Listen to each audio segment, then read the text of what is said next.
Hi, it's Katie Sariani Bowl, and I'm back with Katie's story number 9. I think last week was 8.5. Well, if I'm wrong, I guess we'll find out. It's all good. I'm the boss. It's my own story. It's my channel, and if I screw up, well, I just gotta own it. No stressing. Learn the lesson. So, last week and the week before, I read some excerpts from my book that I would love to included in my chapter that's in this beautiful book. And I decided to share them. And that's what I had given out as a gift on the website when we were promoting the book. And I talked about my 2 earth angels, my brother's best friend Mike, who came to my rescue quite a few times, and Mark, an older teenager that Fred had met, who traveled out from Ontario. He'd hitchhiked out and lived with our family for 8 months, and then off and on through the years. And we lost him to stomach cancer in 2009. It was really sad.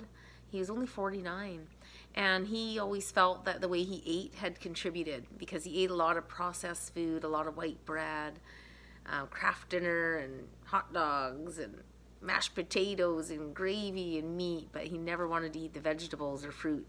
He just wasn't like a really healthy eater. So I don't know, hard to say what happened. Okay, so I'm going to pick up where I left off. The welfare department called my mom. Now, this is upon them hearing that mom and dad have been taken in, like all of these troubled youth and even adults, like young adults in our neighborhood and youth, friends of my brother's, and some even mine later on. So the welfare calls. And they say, hey, we hear you take all these kids in for free. Would you like to get paid for a real foster child? He needs his own room until he turns 18 in April. Sure, my mom said. And she gave him my room. Yeah, I did say this, didn't I? I did tell this part of the story. But that's where I left off, so let's keep going now. I had to sleep on the couch with people coming and going all night, including my exhausted, gambling-addicted father. And I told you about how his addiction almost cost us our home the year before when I was in grade 7. So now I'm in grade 8. I'm still only 12. I'm a December baby, right? So yeah, I'm on the couch and the door's banging, and I've got to get my stuff ready the night before. And yeah, it was not very good circumstances to be getting up and walking like about 5 kilometers to school, uphill each way, bare feet. Kidding. But I did. I had like a big long walk, and I wasn't getting the proper rest I needed. And I was a few months away from turning 13. I said that. When I started hanging out with a tough older crowd, smoking pot, skipping school. I had grown a few inches and lost my baby fat. I was dating the 15-year-old younger brother of one of Mom's unofficial foster girl's boyfriends. Ugh, good Lord. That was Lynn. I don't even know if she's still alive anymore. Maybe I won't say her last name, but Lynn Ann.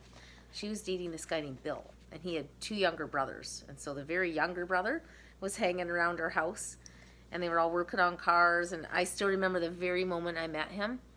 I was running with the devil. They were playing Running with the Devil by Van Halen. That album had just come out, and that song was cranked.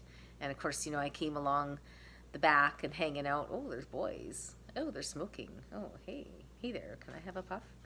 And of course we started chit-chatting, and that turned into several evenings of making out on the front porch and sneaking cigarettes. Bear in mind, I was still only 12, and grade 8 started.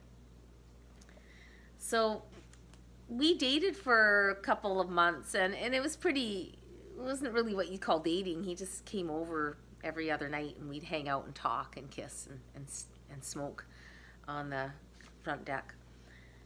And I remember too, it was around Thanksgiving. My mom had him for dinner, and he was acting kind of funny with me. He was just talking a little bit, just kind of mean. He wasn't being that nice. And we were, for some reason, down in the basement. Maybe we were sneaking down there to make out, I don't know. And he hinted for sex. And I said, well, I'm only 12. Like, I'm not going to do that with you. I'm waiting for marriage. So yeah, he dumped me. He dropped me like a hot potato. And I didn't know this, but I gained like 25, 30 pounds. Learning in hindsight how I protected myself from sexual advances and promiscuity by altering my appearance all through high school. I was boy crazy. but I'd only fool around and not go all the way. My parents had suffered enough shame, and I was careful not to cause more. This and the incidents with Charlie would be the root of my anxiety and eating issues that my therapist would help me resolve in my 30s. I was into the party scene throughout high school, sneaking into the nightclubs with my fake IDs. I smoked cigarettes and pot, and I drank booze. Sometimes I even partied with my brother Fred and his friends, but I refrained from harder drugs and chemicals due to the early experiences with my brother Danny. He was the poster child of our town, actually of our neighborhood. Don't do acid, you'll turn out like Danny. As I was nearing senior high, our family was healing. I know in grade 7 we were invited to my cousin's wedding, and my mom left the house. It was awesome. She wore a dress. She actually wore the dress that she wore to my sister's wedding in 1971, and it still fit her. My mom was tiny, and her poor little feet were all mangled and were all bandaged up. And I remember she had these little white plastic sandals on. And but I remember that was the beginning of her healing, seeing all the family and everybody so happy to see her. And it's interesting that from that moment on, Mom had a new issue, and that was shopping, because it all started with these 2 blouses and 2 pairs of pants and those little plastic white sandals that she had bought at Woolco. So if you're Canadian, you might remember the old Woolco. And Mom was so excited about getting new clothes for the first time in years, in about 8 years, other than maybe what anybody had bought her for a gift. She just started shopping and actually didn't stop. Yeah, it turned into a big hoarding thing. I'll tell you about that later. I'm going to keep going because we don't have much time. So I was boy crazy. Oh, wait, I told that part.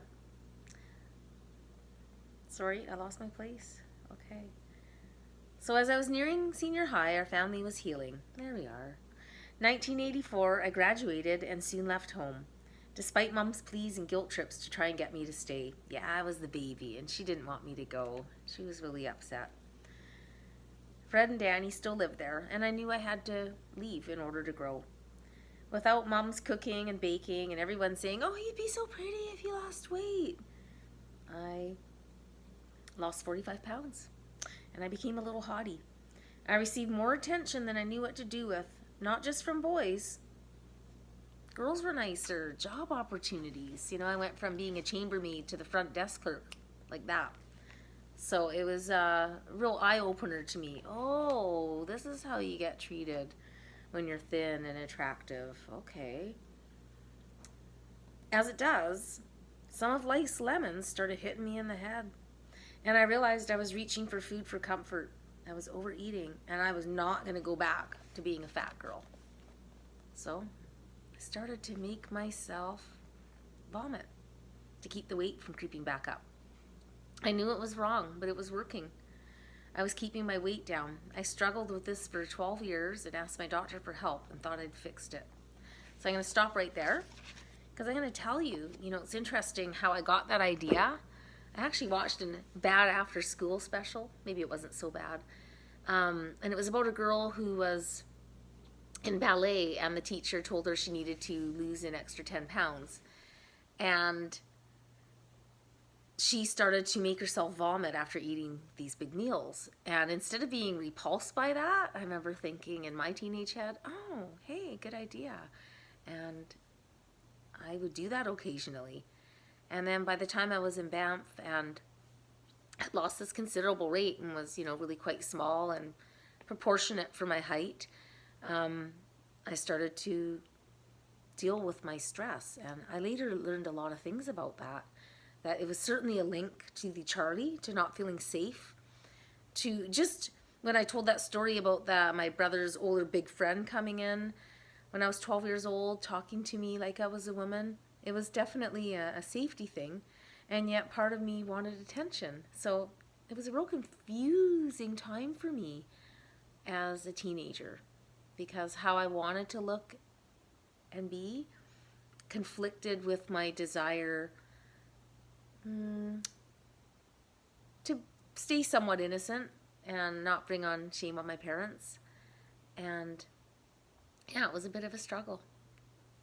So I'll talk more about this later because I just want it to flow with the rest of the chapter when I pick up. So I hope you've all had a really great weekend. I did. I actually found yesterday was Sunday and I was saying to myself, I feel rested. I actually feel ready for work tomorrow. Yeah, so in the past 10 days, I think I've only had 2 days where I just felt a little bit tired and off. So I'm just so happy that cutting down on some hours of this other job that I do has just helped phenomenally. So again, I just tell you, take care of yourself. There's only one of you. And once you just step back and breathe and take care of yourself, your energy comes up. And then do the things you want to do and you like. Okay, see you later. Thanks so much for watching. And please, I beg you, please, go to YouTube, subscribe to my Katie stories. My link's in the bio. It really helps me. Even if you just go to YouTube and watch some of those videos or like them, it really helps. I gotta dig them up out of that algorithm. Bye.